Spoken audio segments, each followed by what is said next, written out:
gamaya mৃত্যুমিতং গমায় ওম শান্তি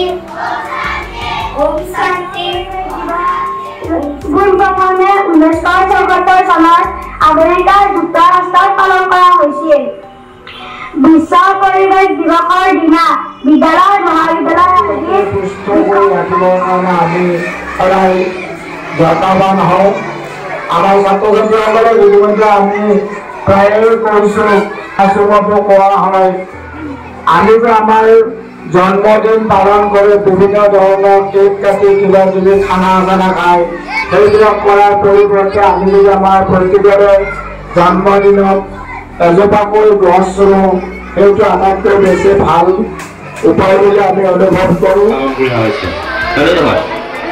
গণতন্ত্ৰ দিৱস, কোনোদিনা স্বাধীনতা দিৱস, কোনোদিনা নাৰী দিৱস, মাতৃ দিৱস, পিতৃ দিৱস, অন্যান্য বহুত দিৱসবিলাক পালন কৰা হয়, হয়নে নহয়? কিন্তু আজিৰ দিৱসটোৰ এটা সুকীয়া তাৎপৰ্য আছে। আজি কি দিৱস? বিশ্ব পৰিৱেশ দিৱস। আমি সকলোৱে জানো মানুহ জীয়াই থাকিবৰ কাৰণে আটাইতকৈ ডাঙৰ বস্তুটো কি? মানুহবিলাক কিহৰ দাস? মানুহবিলাক প্ৰকৃতিৰ দাস, হয়নে নহয়?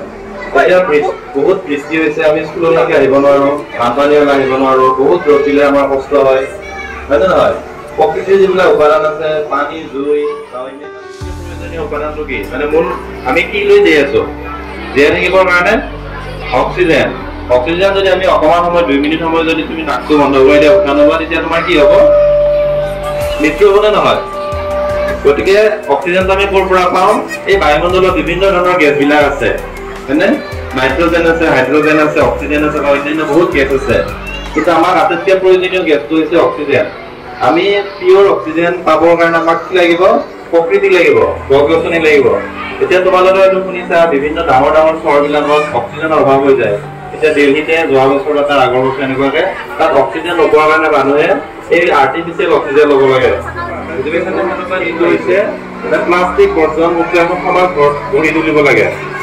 প্লাষ্টিক মাটিত পৰিলে কি গলি যায় নেকি? আমি যেনেকুৱা ধৰক বেলেগ বস্তুবিলাক কাগজ এখন তুমি মাটিত পৰিলে এইটো পচি যায়, গলি যায়। অতি কমেও এটা হ'লে গছ পুলি ৰোপণ কৰিম আৰু য'তে ত'তে প্লাষ্টিক ব্যৱহাৰ কৰি আমি নেপেলাম।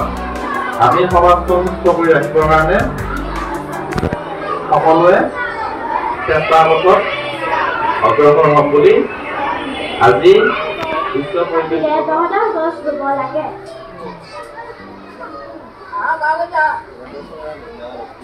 গছ থাকিলেহে মানুহ